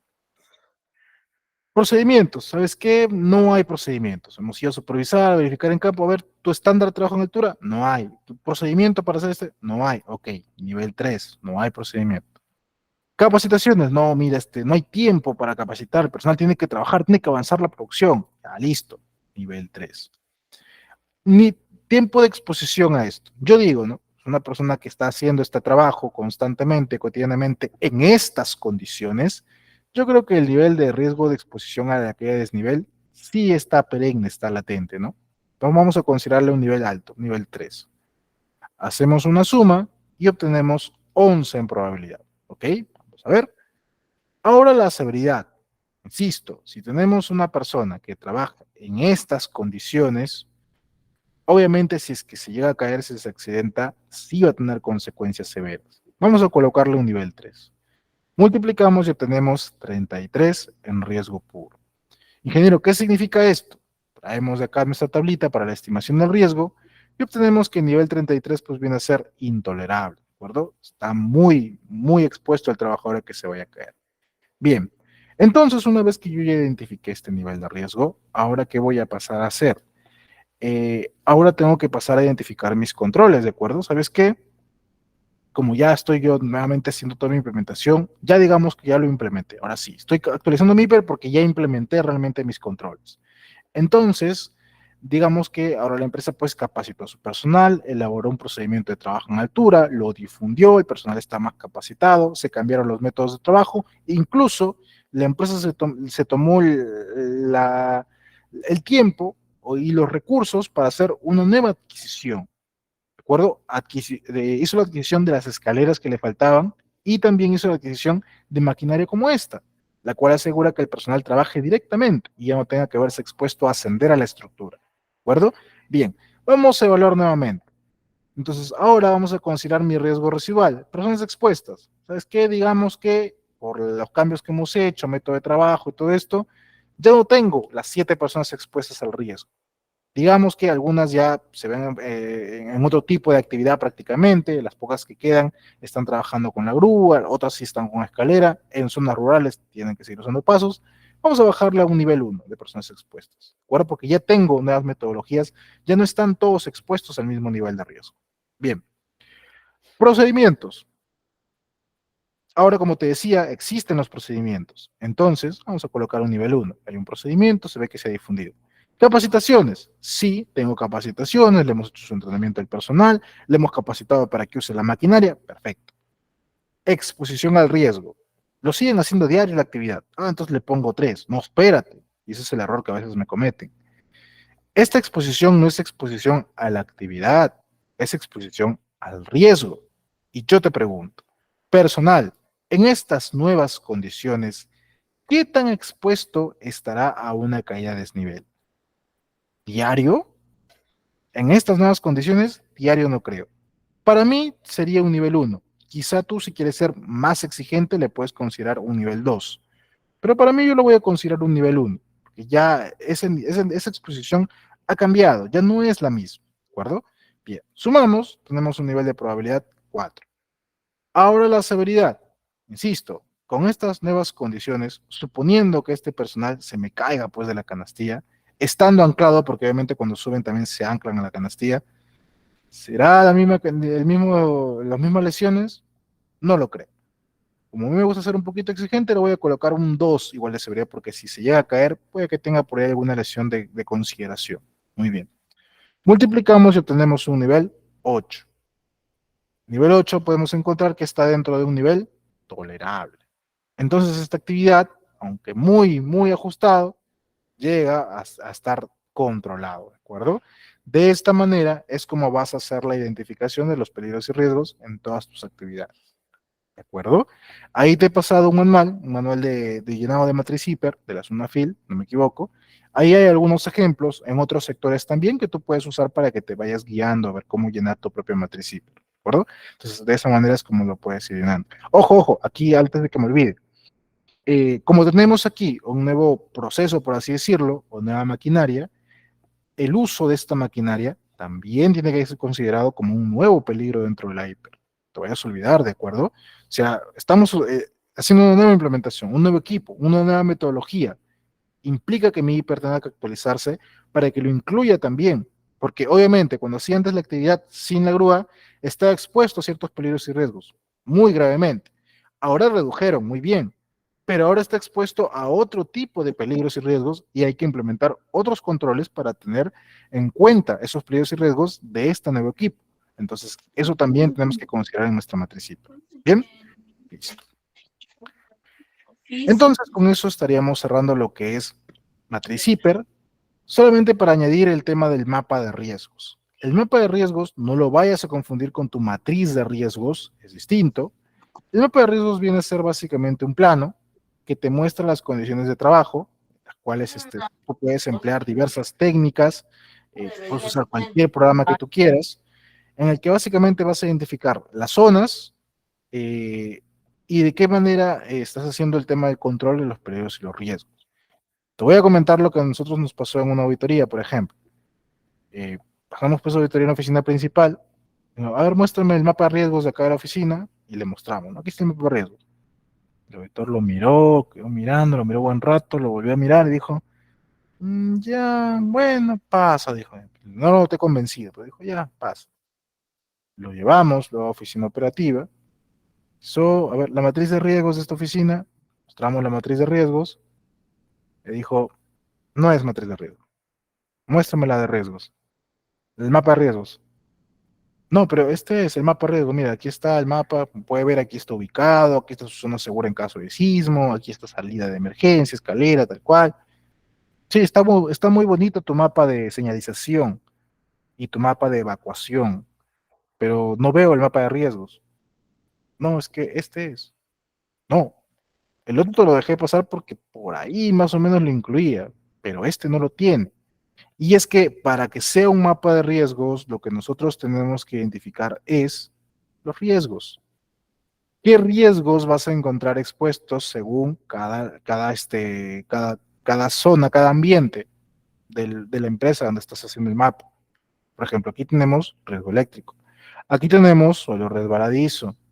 Aquí tenemos el tipo de equipamiento de protección personal que debe usar las personas que van a entrar a este lugar. ¿De acuerdo? Para eso es el mapa de riesgos. Para identificar qué riesgos tengo en mi ambiente de trabajo y qué tipo de EPP debe usar el personal. No solamente para que yo identifique dónde está mi extintor, dónde está mi zona de prohibido fumar, dónde está mi luz de emergencia. No solamente eso. Tengo que identificar también qué tipo de peligro tengo aquí para yo saber a qué estoy expuesto y de qué manera lo voy a controlar. ¿De acuerdo? Eso es lo importante que debes considerar en tu mapa de red. Ingeniero, ¿qué programa puedo usar? El que tú quieras. Usa AutoCAD. Del AutoCAD es un ploteo, exporto la PDF o Word y ahí le pega las señalizaciones o los equipamientos que requieras. No hay distinción para el tema de tu mapa de riesgos. ¿De acuerdo? Puedes hacerlo como mejor te convenga. Yo lo que hacía, porque yo no manejo muy bien el AutoCAD, por ahí más o menos algunos sólidos puedo hacer, pero no soy un experto en tema, sobre todo el escalado. Me apoyaba con alguno de mis colegas, uno de los ingenieros, lo pedía que me lo exporte a PDF y ya de ahí yo lo editaba. Pasaba a Word y de ahí lo editaba. De esa manera es lo que hacía. O si no, simplemente lo diseñaba en Word. En Word nada más lo diseñaba, trataba de sacar las líneas por ahí. Más trabajoso, pero por ahí trataba de sacarlo y hacía la implementación. ¿De acuerdo? Entonces, eso viene a ser el mapa de riesgos. Muy importante, tu mapa de riesgos, al igual que tu hiper, también tiene que ser difundida a tu personal. No lo pierdas de vista eso, por favor. Tu mapa de riesgos también tiene que haber sido difundida. ¿De acuerdo? Listo. Y por último, ya para finalizar nuestra clase del día de hoy, vamos a hablar acerca de los ATS, los famosos ATS o AST. ¿Qué vienen a hacer estas cosillas? Estos son, digamos, formatos o metodologías que nosotros usamos generalmente, porque hay un par de casos excepcionales, generalmente, pues, cuando tenemos que hacer alguna actividad que nos salió también de imprevisto, o sea, una actividad no rutinaria, y no estaba considerada dentro de mi hiper o no tenía un procedimiento. ¿Sabes qué? Nos ha llegado tal pedido urgente de tal actividad y tenemos que hacerlo tal cual. No, pero yo no lo hago porque no hay hiper. Tenemos que hacerlo, hermano, tenemos que avanzar con la producción. No, pero no estoy preparado para eso. Formato ATS. Llena tu ATS y hagamos la actividad, por favor. ¿Qué se hace en el ATS? En el ATS, muy similar a la matriz hiper. La diferencia está en que este ATS se llena antes de la actividad en cuestión. ¿De acuerdo? Más que por puesto, el ATS es por la actividad como tal. Entonces, ¿qué haces aquí? Por ejemplo, ¿no? Primero identificas cada una de tus tareas que vas a hacer. Digamos, tienes que esmerilar ciertas barras. Te llegó un pedido urgente que hay que esmerilar barras. Ok, identifico mis tareas.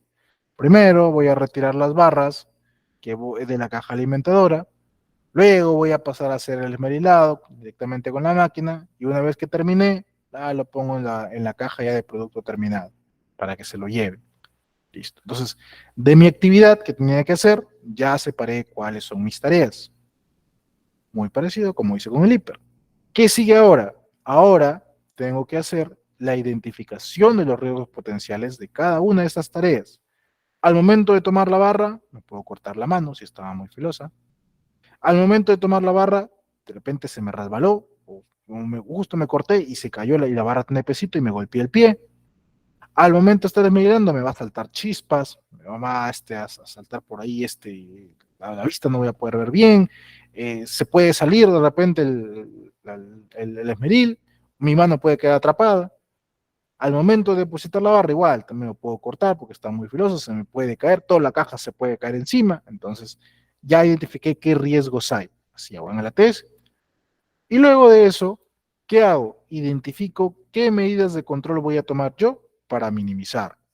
¿Sabes qué? Para evitar cortarme, voy a usar mi protección de las manos, voy a usar mi calzado de seguridad por si se me cae, no me golpeo, voy a asegurarme que el esmeril tenga su guarda, su protector para que no se me vaya a salir, voy a ponerme mis lentes protectores, una careta de seguridad de repente, camisa manga larga, traje antiflama, Al momento de depositarlos en la caja de almacenamiento, voy a tener a un ayudante que las va a ir retirando de la zona de trabajo para no hacerme tanto bulto, etc. Eso lo vamos a ir identificando en el ATS, uno a uno, tal cual. Para eso sirve el ATS, ¿de acuerdo? Por ahí ahí hay unas cuantas distinciones, porque, por ejemplo, ¿no? Esto, como te digo, lo haces generalmente para actividades no rutinarias. Así, por ejemplo, lo tienen dispuesto en el reglamento de seguridad y salud en el trabajo en la minería, por ejemplo. En la minería, elaboran un ATS por cada una de las actividades que no están consideradas en el IPER o en el PETS, que son no rutinarias, ¿de acuerdo? Entonces, toca hacer una actividad así, lo consideran, elaboran un ATS. En el sector construcción cambia un poco. En el sector construcción tú elaboras ATS por cada actividad, por cada día de trabajo prácticamente. O sea, cada día de trabajo sacas un ATS nuevo. Eso te lo pide el reglamento de seguridad en el trabajo en la construcción, ¿de acuerdo? Y en los demás sectores, ingeniero, pareció lo de minería. Cuando no tienes un hiper o un PETS de alguna actividad que van a hacer en específico, sacas un ATS. Cuando vas a hacer una actividad de muy alto riesgo, haces un ATS para identificar qué peligros y riesgos hay, o generalmente pues para hacer algún control de tus contratistas, para asegurarte que tus contratistas toman en cuenta los peligros y riesgos, ¿de acuerdo? Entonces, para eso sirve el ATS. Este ATS generalmente o principalmente suele reflejar mucho, por ejemplo, para la parte de construcción, suele reflejar muchos de los peligros y riesgos que tú ya has colocado previamente en tu IP. Ingeniero, mi hiper yo ya identifico no rutinarias. Yo ya no debería hacer ATS, ¿no? Depende también de las exigencias que tenga cada uno. O sea, porque ¿qué es lo que se hace principalmente? O sea, cuando tú haces una actividad, haces tu charla de 5 minutos, haces tu identificación previa de peligros y riesgos, y suelen hacer un ATS o llenar un pequeño hiper, porque el ATS y el hiper son muy parecidos en el tema de la metodología, y lo que hacen es identificar peligros y riesgos específicos de la actividad. ¿Por qué? Porque en el hiper yo he considerado a nivel general cuáles son esos peligros y riesgos que tengo, pero a nivel general, a nivel de todas mis actividades, a nivel de todos mis puestos de trabajo, en condiciones normales o por ahí teorizando qué tipo de condición no rutinaria podría presentarse o qué condiciones anormales podrían presentarse. Pero cuando yo ya estoy frente a frente con la actividad, yo ya tengo más en claro a qué tipo de peligro y riesgo específico voy a tener ese día, en ese momento, cuando estoy haciendo mi actividad. Por eso es que se pide que generalmente se haga una identificación de un hiper o un ATS en ese mismo punto, en esa misma propia actividad. Porque de esta manera uno se asegura de tomar en cuenta cuáles son esos peligros y riesgos. ¿De acuerdo? Para eso es que se hace. Muy bien. Con eso entonces yo estaría terminando la clase de peligros y riesgos. Espero que te haya quedado claro. Si alguien tuviera alguna pregunta, por favor, estoy dispuesto a poder apoyarlo. Uy, aquí veo varias preguntas, voy a tratar de leerme alguno. Se persiana, está pedestal. Okay. El no prever la ocurrencia de un evento que culmina en un accidente fatal conlleva la responsabilidad de el trabajador, trabajadores afectados, el jefe inmediato y yo podría implicar al Departamento de Seguridad. El no prever la ocurrencia de un evento que culmine en un accidente fatal es responsabilidad prácticamente del empleador. ¿Por qué? Como te decía, o sea, ocurre el accidente con una fatalidad, digamos que es una fatalidad, y revisan tu hiper, te van a revisar el hiper, y en el hiper van a decir, a ver, esta actividad ocurrió porque el trabajador tuvo una descarga eléctrica, digamos, lo más sencillo que ocurre. A ver, ¿dónde están en el hiper las descargas eléctricas? ¿Qué controles tenías para eso? Para ver si realmente el trabajador se expuso él solo al peligro, ¿no? Como usted, generalmente lo que la empresa dice, trabajador exceso de confianza. Ah, muy bien. Ustedes dicen eso, perfecto. A ver, muéstrame dónde está identificado, cuál era su control, por qué se confió. No, no está. Entonces, quien no previó eso fue el empleador. ¿De acuerdo? Por eso es que cuando uno elabora un hiper, tiene que ser muy minucioso en todos los eventos que puedan ocurrir. El caso que les mencionaba, por ejemplo, en el 2020, que ocurrió que hizo que los trabajadores fallecieran, fue por tema de riesgo, fue por tema de riesgo eléctrico, pero ellos no trabajaban en el sector eléctrico, ellos eran trabajadores de unos restaurantes de comida rápida. Ellos estaban haciendo limpieza, ellos ni siquiera eran limpiadores, ellos eran meseros, cocineros, creo, y estaban simplemente trapeando pues su lugar de trabajo. Y había una falla en alguna de las congeladoras, no me acuerdo exactamente qué, pero hubo una falla eléctrica en alguna de ellas. Al momento que estaban baldeando, trapeando, tuvieron contacto eléctrico así directamente y fallecieron por eso. Fueron en dos restaurantes distintos, si no me equivoco, uno en cada un restaurante distinto. Entonces, o sea, el mismo empleador podría haber dicho, no, no, pero es que ellos no tienen por qué trabajar con electricidad. Sí, pues, pero los equipos están ahí y los equipos usan electricidad. Y si no consideraste ese tipo de peligro o riesgo, es responsabilidad del empleador. Por eso es que se considera así. Por eso cuando uno elabora el IPER tiene que ser muy minucioso en lo que está identificando. Y por eso te sugería que la identificación la realices primero tú, desde el área de seguridad, y luego realices ya la validación con el personal. Porque si lo haces al revés, que el personal sea el que primero identifique, por ahí van a haber cosas que ellos tampoco no lo van a notar. Entonces, te sugiero que sea al revés, cosa que te va a reducir mucho el tiempo también, porque si vas a esperar a que ellos recién empiecen a indicar qué peligros y riesgos hay, vas a demorar mucho. Igual, tu hiper cuando lo quieras actualizar, ya te toca actualizarlo un mes antes de que vence el plazo, por lo menos, para que puedas tomarte tiempo de irlo revisando a pocos, no todo en un solo día, porque toma tiempo. Actualizar un hiper toma tiempo. Actualizarlo bien, bien hecho, toma tiempo. Si lo quieres hacer simplemente por hacerlo, vas a cambiar la fecha y ya está. Pero no es la idea. La idea es que se actualice bien hecho, ¿de acuerdo?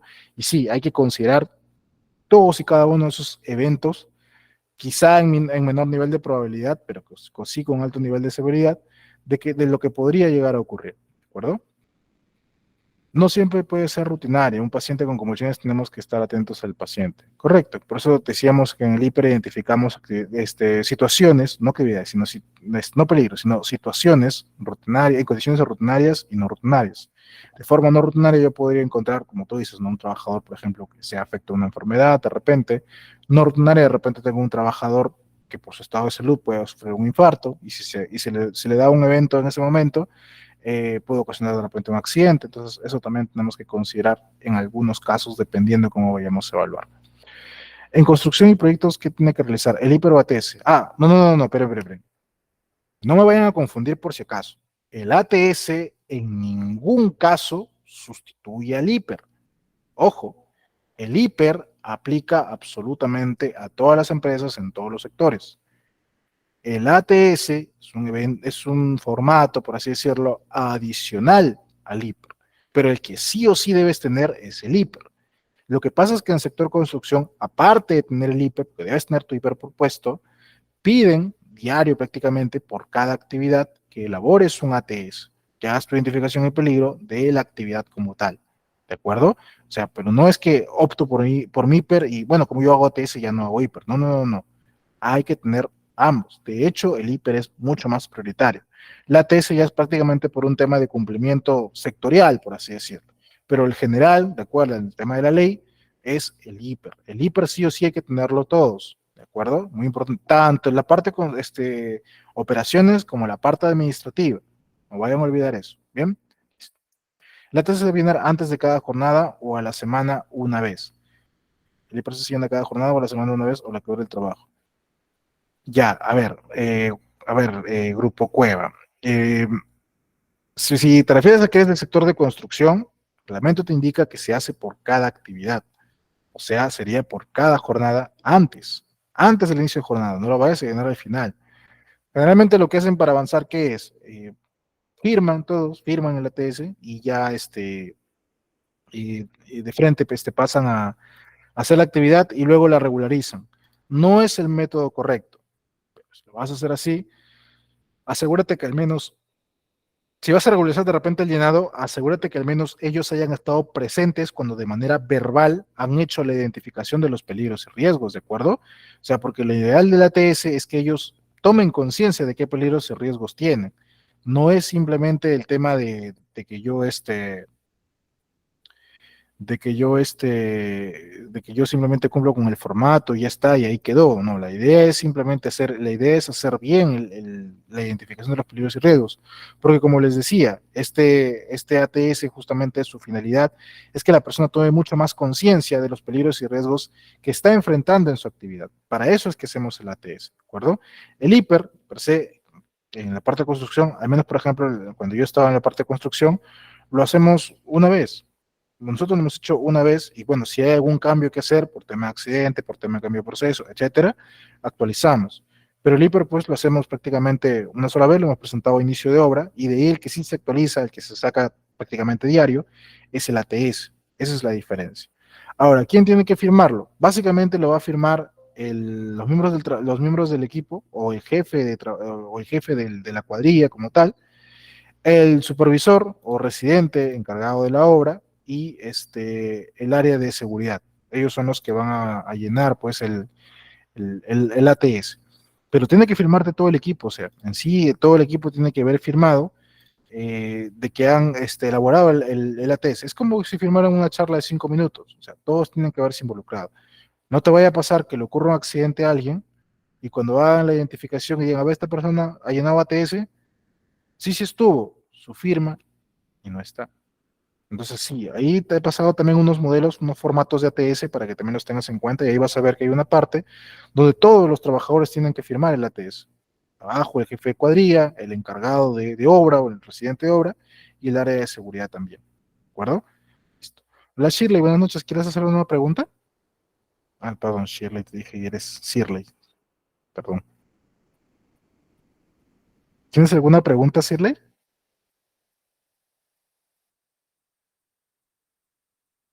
Hola, ¿alguien más tiene una pregunta?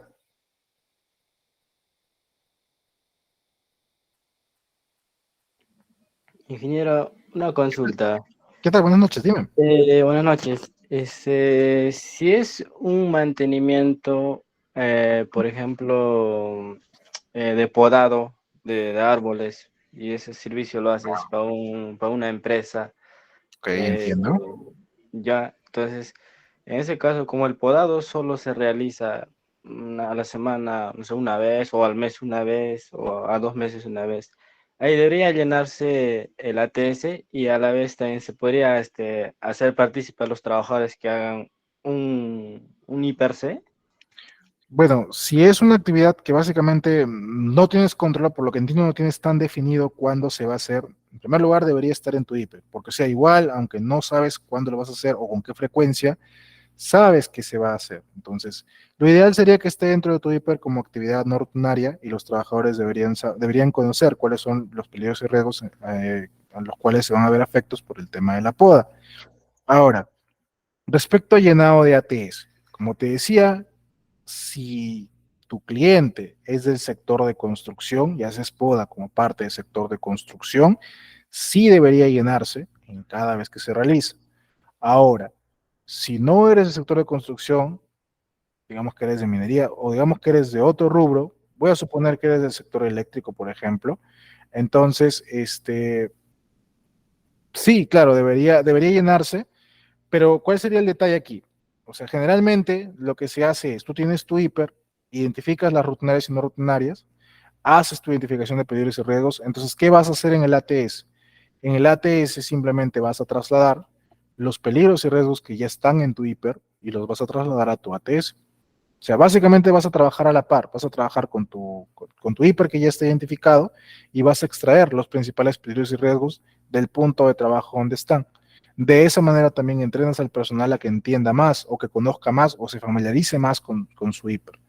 De esa manera es como se realiza. O sea, el ATS prácticamente lo llenan así. Hipercontinuo por ahí que también me mencionaban. Nosotros, por ejemplo, cada vez que en la parte eléctrica, cada vez que hacíamos alguna actividad, bueno, actividad diaria prácticamente, hacíamos la charla de 5 minutos respectiva y llenábamos un pequeño ATS, un pequeño llenado de peligros y riesgos en colaboración con todo el personal, en el cual se identificaban qué peligros y riesgos de la misma zona de trabajo habían. Y de esa manera hacíamos la identificación, todos firmaban, todos daban conformidad y ya de esa manera pues se llevaban a cabo las actividades. Entonces en este caso, como me indica también John Pacheco, todo lo que son este tipo de llenado de formatos, ATS y proceso continuo, sí tienen que ser antes. No tendría sentido que se realicen después, ¿no? O sea, quiero que entiendan esa parte. Insisto, con el tema de accidente, porque de repente se lo entienden mejor. Si llega a ocurrir un accidente, te van a pedir evidencia de que ese personal conocía el hiper, hizo su ATS, hizo su hiper continuo, etc. Si tú esperas para hacerlo después o lo regularizas durante la jornada, te expones mucho, es un riesgo que no te sugiero que lo tengas, que no te sugiero que asumas, de que el personal le ocurra algo y que después no te pueda firmar. Y en ese caso estarías incumpliendo tú. o estaría incumpliendo el empleador. ¿Te das cuenta? Además, por eso te digo, eso tiene que hacerse antes. Ahora, tú me dices, ingeniero, pero si espero para llenar formatos, me voy a retrasar mucho. Por eso te digo, haz la reunión inicial, que todos firmen y mientras van firmando, tú haz la identificación con ellos, con los peligros y riesgos, de manera verbal, al menos. Y hazlos participar a ellos. No solo lo digas tú, pues, haz lo que ellos lo digan. A ver, ¿qué peligros y riesgos tenemos? Y ellos te van a decir, ¿no? Alguno que se les ocurra, algunos que recuerdan del hiper. Vamos a tener este, vamos a tener este otro. Muy bien. Entonces, ellos ya participan, están haciendo la identificación. El tema documental, sí, bueno, ya lo puedes regularizar. Las firmas no, las firmas sí tienen que ir al inicio. El tema documental lo puedes ir regularizando durante el transcurso, pero ya te aseguraste que el personal hizo la identificación de los peligros y riesgos. Ya te aseguraste que el personal participó en la identificación del ATS. Entonces, esa es una mejor forma en la que puedes dar cierta flexibilidad para no retrasar tanto la actividad y al mismo tiempo para dar cumplimiento a lo que te piden los lineamientos. ¿Bien?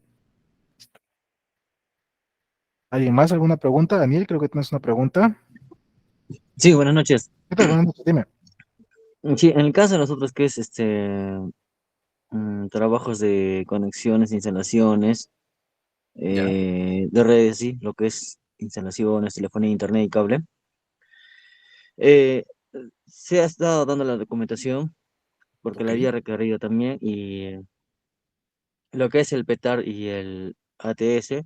ya, En el ATS quería estar seguro, ¿no? Porque son cuatro columnas que se llenan, lo que es la primera de la actividad que se va a realizar, ya, ¿no? Y luego el peligro sí, de de esa actividad, el riesgo que tenemos y luego las medidas preventivas.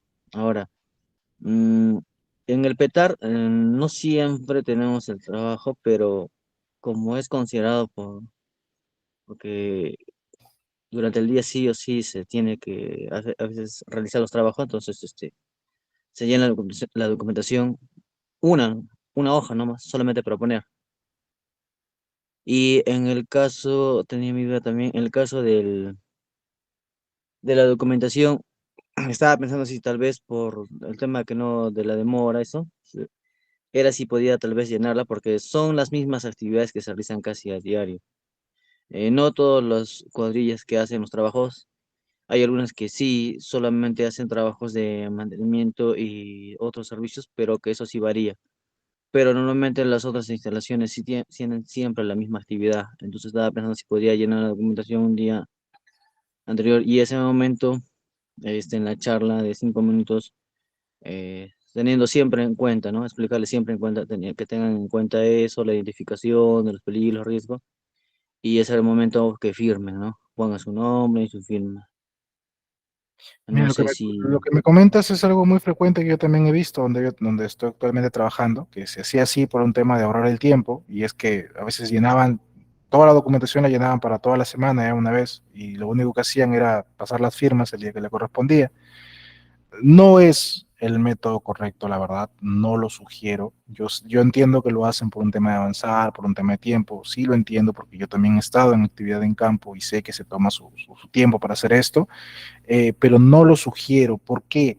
Porque lo que pasa es que los peligros y riesgos que vas a identificar en el punto de trabajo varían por las condiciones en clima, las condiciones geográficas. De repente si ya tienes identificado dónde vas a estar ese día, quizá, pero aún así, o sea, son muy variables las condiciones. Puede variar el clima, puede variar las condiciones locales, puede que ese día haya, por ejemplo, conflictos sociales que no estaban identificados antes. Entonces, todos esos factores, lo ideal es identificarlos en el punto de trabajo el mismo día. Sí es cierto, hay algunas cosas que van a ser las mismas. Por ejemplo, el trabajo en altura se va a hacer en todos los casos. Contacto con electricidad, por ejemplo, se va a hacer en todos los casos. Sí hay cosas que son muy, muy similares y por ahí te da la tentación de llenar todo completo. No lo sugiero. Si por ahí de repente igual lo pretenden hacer de esa manera porque se les acomoda mucho más, tengan mucho cuidado con los peligros específicos o propios del punto de trabajo. Repito, no es lo ideal, entiendo por qué lo hacen, tampoco no te voy a decir, no, esto es un crimen, no deberías hacerlo.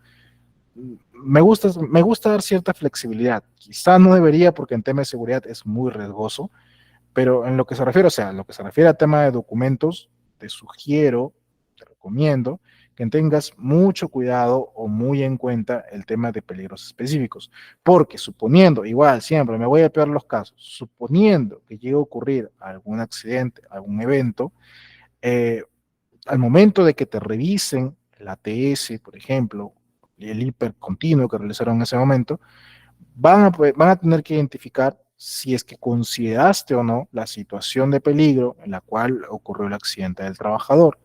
Y si no estuviste, hay un problema grave. Entonces, por eso tengan mucho cuidado con eso. Si lo vas a hacer de todas maneras, ten en cuenta esos peligros y riesgos que son específicos o propios del día y del lugar de trabajo. Además, es solamente con eso ten bastante cuidado. Lo del petar no lo entendí muy bien, pero entiendo que el petar lo llenas como permiso de trabajo de alto riesgo. eh, Cada vez que tienen, supongamos, una actividad en trabajo en altura, en espacio confinado o con líneas energizadas. Entiendo que se realiza así el llenado del petar, ¿no? Bueno, espero que sea así. Si realizas un trabajo fuera de lo que dice en tu contrato, lo asume la empresa. Juan, siempre y cuando exista la evidencia o tengas cómo sustentar de que el empleador te mandó a hacerlo, sí, tiene que asumirlo la empresa. Eso también es para adelantarlo con las demás clases, pero accidente de trabajo se considera todo aquel evento que ocurre por consecuencia del trabajo o con ocasión del trabajo, así sea dentro o fuera de las instalaciones de la empresa, dentro o fuera de tu horario de trabajo, o incluso haciendo actividades que no estaban en tu contrato, pero siempre y cuando el empleador te indicó. Porque generalmente, ¿qué hace el empleador en tu contrato? Otras funciones que te demanda la empresa. Entonces, siempre y cuando exista el sustento, te mando un correo, te mando un WhatsApp, etcétera, siempre y cuando exista eso, sí, sí, igual, es un evento que ocurrió porque el empleador te mandó. No es que tú solito te mandaste a hacer una actividad, ¿no? Se supone que hiciste algo porque el empleador te pidió que lo hicieras. Entonces, sí, ahí se consideraría como accidente de trabajo y debería asumir la empresa. Hay malos empleadores que no lo van a hacer, que van a decir, no, él lo mandó solo, eso no era su función. Sí ocurre, pero sí, definitivamente sí se debería considerar como accidente de trabajo. Bien, entonces ya con eso estamos llegando al final del curso. Espero que todo haya quedado bastante claro.